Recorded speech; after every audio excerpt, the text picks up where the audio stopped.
अस्सलामुअलैकुम, welcome to course online. My name is Salman. आज हमारी अडोबी एक्सडी कोर्स से रिलेटेड क्लास नंबर 8 है और आज का हमारा टॉपिक है कलर पैनल। कलर पैनल क्या होते हैं, हम उसे कैसे यूज़ कर सकते हैं, वो सब कुछ देखेंगे। Without wasting a time let's get start the class. तो यहाँ पर अगर आप देखें तो मैं अपने अडोबी एक्सडी के वर्किंग इंटरफेस वाले सेक्शन पर हूँ और यहाँ ऑलरेडी मैंने एक ऑब्जेक्ट या एक शेप क्रिएट की भी है। तो मेरे इस राइट साइड की तरफ ये जो दो ऑप्शंस आपको दिख रहे हैं, फिल एंड बॉर्डर, यही बेसिकली हमारे कलर पैनल कहलाते हैं। सबसे पहले फिल और बॉर्डर को हम थोड़ा सा समझ लेते हैं। फिल बेसिकली उस कलर को कहते हैं जिससे हमारे शेप के अंदर जो कलर है वो आया हुआ होता है, और बॉर्डर उसकी आउटलाइन को कहते हैं। तो अगर मैं यहाँ पर आपको ज़रा दिखा सकूँ तो ये जो लाइट ग्रे कलर की आपको आउटलाइन दिख रही है, bye the help of border से आ रही है। और इसके अंदर जो कलर वाइट आपको दिख रहा है, मैं इसको ज़रा आर्ट बोर्ड से बाहर ले आता हूँ ताकि ये आपको क्लियर हो, क्योंकि आर्ट बोर्ड का कलर हमारा ऑलरेडी वाइट ही है। तो अब इसका फिल भी वाइट है। तो जब भी कोई शेप आप बनाते हैं एडोबी एक्सडी में, उसमें ये दो कलर बिल्कुल यूनिवर्स होते हैं, मतलब कभी चेंज नहीं होते हुए एक ही जैसे रहते हैं, कांस्टेंट होते हैं। तो आप बाद में उसको जस्ट चेंज कर सकते हैं। सबसे पहले अगर हम इस फिल को देखें तो यहाँ पे हमारा चेक लगा हुआ होता है। चेक का मतलब ये होता है कि जब कोई शेप बनेगी तो ऑटोमेटिकली उस पर ये कलर आ जाएगा।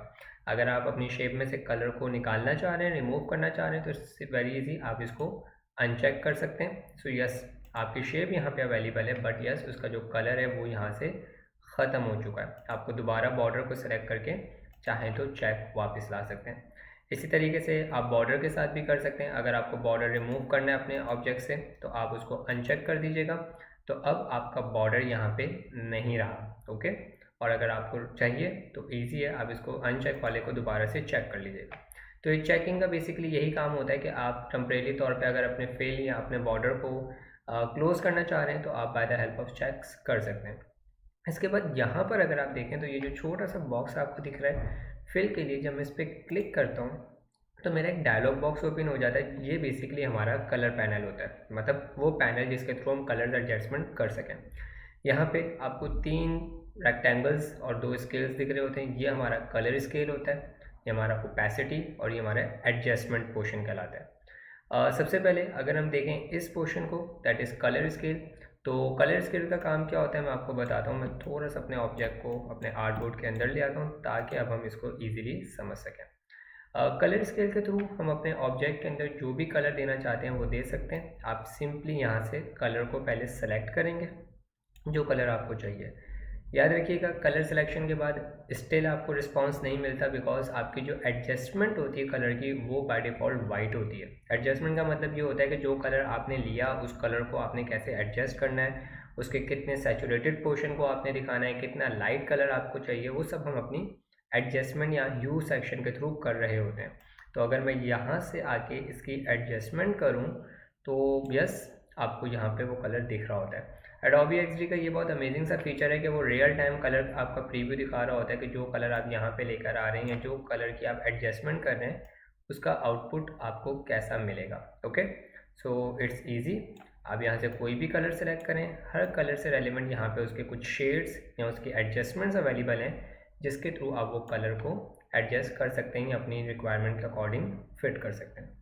यहाँ पे हमारा ओपेसिटी स्केल होता है, बहुत सारी जगहों पे इसको अल्फ़ा स्केल भी बोल रहे होते हैं। अल्फ़ा या ओपेसिटी का काम क्या होता है, आपके कलर के अंदर ट्रांसपेरेंसी को क्रिएट करना।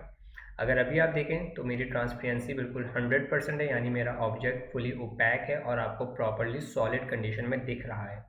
अगर मैं चाहता हूँ कि नहीं, ये मुझे इतना ज़्यादा शार्प नहीं चाहिए, मैं इसमें थोड़ी सी ओपेसिटी या थोड़ी सी ट्रांसपेरेंसी लाना चाहता हूँ, तो यस, मैं ईजिली इस स्केल को यहाँ से कम कर सकता हूँ। तो ये जो सर्कल्स हैं ये बेसिकली हमारे एक तरीके से ट्रिगर्स के तौर पे काम करते हैं, और आप इसको जितना लाइट करना चाहें कर सकते हैं। अगर मैं इसको 0 पे ले जाऊं तो यस, अब आपका कलर भी मौजूद है, आपका ऑब्जेक्ट भी मौजूद है, लेकिन वो प्रॉपरली ट्रांसपेरेंट हो चुका है। तो इट्स ईजी।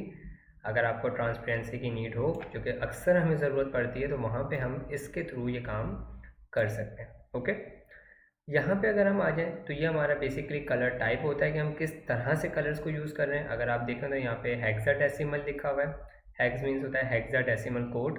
ये कलर कोड होते हैं। अगर आप चाहते हैं कि मैं कलर कोड के ऊपर बहुत डिटेल में एक क्लास बनाऊँ, जो कि बेसिकली हमारी कलर थ्योरी क्लास है, तो मेरी रिक्वेस्ट है प्लीज़ कमेंट कर दीजिएगा ताकि मुझे पता चले, और फिर मैं डेफिनेटली उसके ऊपर ज़रूर क्लास लेकर आऊँगा। बट यस, अभी मेरा टॉपिक कलर थ्योरीज को डिस्कस करना नहीं है। तो यहाँ पे हमारा हेक्साडेसिमल होता है, जिसके थ्रू अगर आप देखें तो यहाँ पे एक कलर कोड होता है। जब भी जो कलर बनते हैं उनका एक स्पेसिफिक कोड होता है। हम चाहें तो उस कलर को उनके कोड से भी एक्सेस कर सकते हैं और उनके नेम से भी एक्सेस कर सकते हैं। बस याद ये रखिएगा कि जब भी आप हेक्साडेसिमल में कलर कोड लेकर आ रहे होंगे तो आपको यहाँ पे हैशटैग लगाना है, ये उसके सिंटैक्स में इंक्लूड होता है। ओके, और हेक्साडेसिमल के अंदर एक आध चीज़ और बताना चाहता हूँ कि आपके पास दो वेज में काम होता है, एक अल्फ़ाबेट्स में और एक डेसिमल यानी नंबर में। अल्फ़ाबेट्स में आप ए से लेके एफ तक में से कोई भी अल्फ़ाबेट यूज़ कर सकते हैं, और डेसिमल में 0 से लेके 9 तक में से आप कोई सा भी डेसिमल या डिजिट यूज़ कर सकते हैं। तो फॉर एग्जांपल अगर मैं यहाँ पे इसको सेलेक्ट करूँ और लेट सपोज लिख दूँ AA12GF, तो यस, अब अगर मैं एंटर हिट करता हूँ, बल्कि यहाँ पे शायद मैंने कोई मिस्टेक की थी, AA55 और यहाँ पे मैं लिख देता हूँ BC एंड एंटर हिट, तो यस मेरे पास एक कलर कोड आ चुका है। ओके, तो इस तरीके से हम हेक्साडेसिमल के थ्रू भी अपने कलर्स की एडजस्टमेंट कर सकते हैं।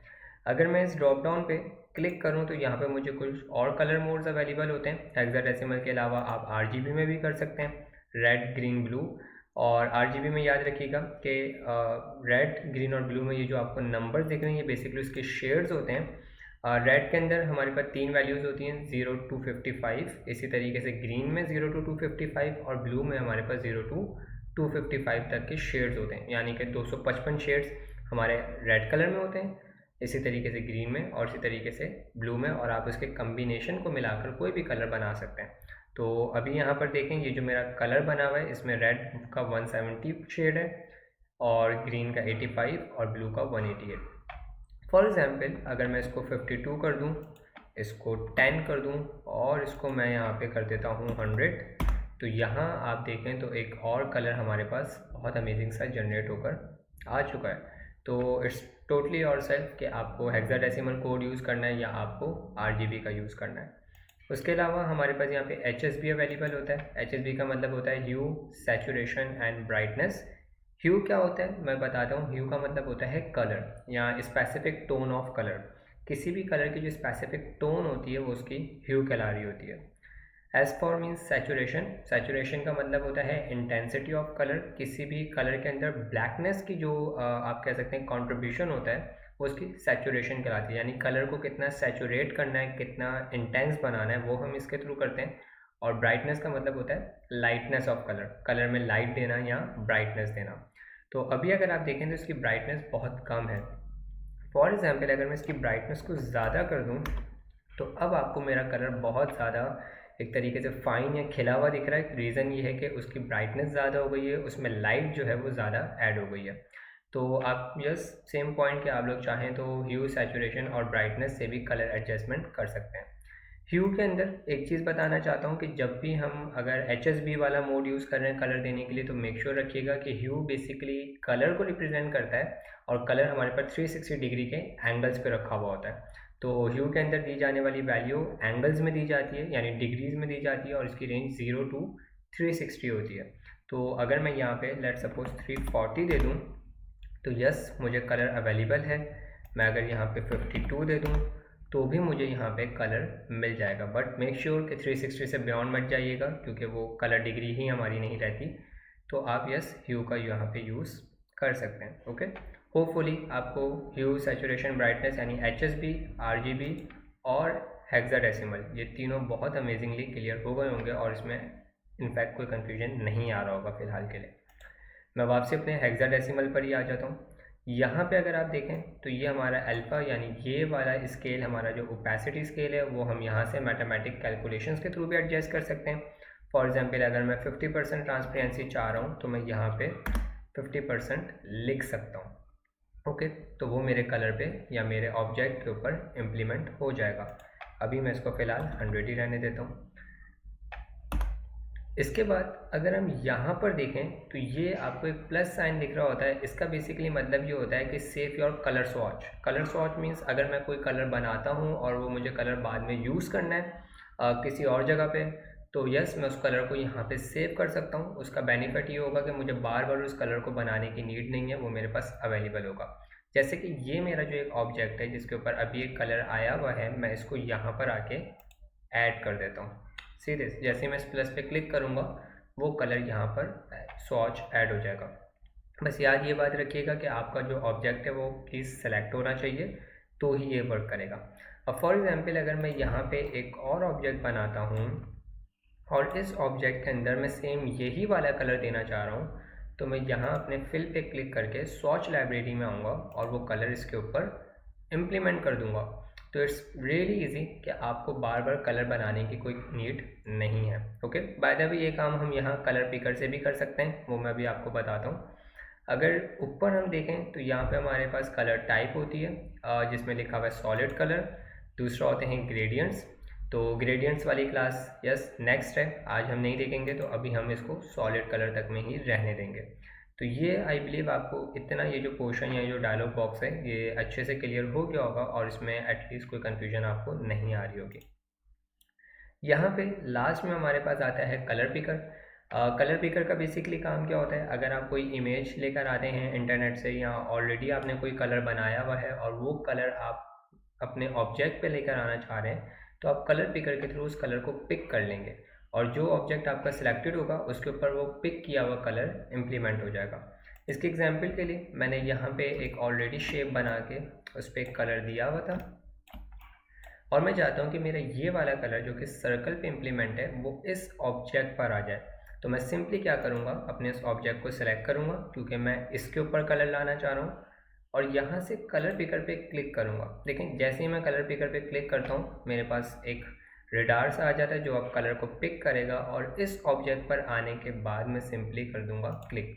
तो जैसे ही मैंने क्लिक किया तो मेरे सेलेक्टेड ऑब्जेक्ट पे वो पिकिंग वाला कलर इम्प्लीमेंट हो गया जो मैं पहले सेलेक्ट कर चुका था। ओके, तो यही हमारे कलर पैनल्स का काम होता है। अगर आप बॉर्डर में आएंगे तो बॉर्डर में भी ऑलमोस्ट यही फंक्शनैलिटीज़ जो हैं वो बिल्कुल सेम है, तो एज सच इसमें कोई इशू नहीं है। आपको आई बिलीव आज की क्लास में अच्छे से आइडिया हो गया होगा कि हमारे पास कलर पैनल क्या होता है, किस तरीके से हम कलर एडजस्टमेंट कर सकते हैं। ग्रेडियंट वाली क्लास इंशाल्लाह नेक्स्ट आने वाली है, तो उसके लिए वेट करिएगा। अगर आज की क्लास अच्छी लगी तो लाइक कर दीजिएगा। अगर अभी तक चैनल को सब्सक्राइब नहीं किया तो प्लीज़ सब्सक्राइब कर दीजिए ताकि मुझे पता चले कि यस आप लोग चाहते हैं कि मैं ऐसी वीडियोस लाता रहूं। और अगर आप चाहते हैं कि मैं कलर थ्योरी के ऊपर एक सेपरेट क्लास बनाऊं तो प्लीज़ मुझे कमेंट में ज़रूर बताइएगा, मैं डेफिनेटली वो क्लास आपके लिए लेकर आऊँगा। Thanks for watching.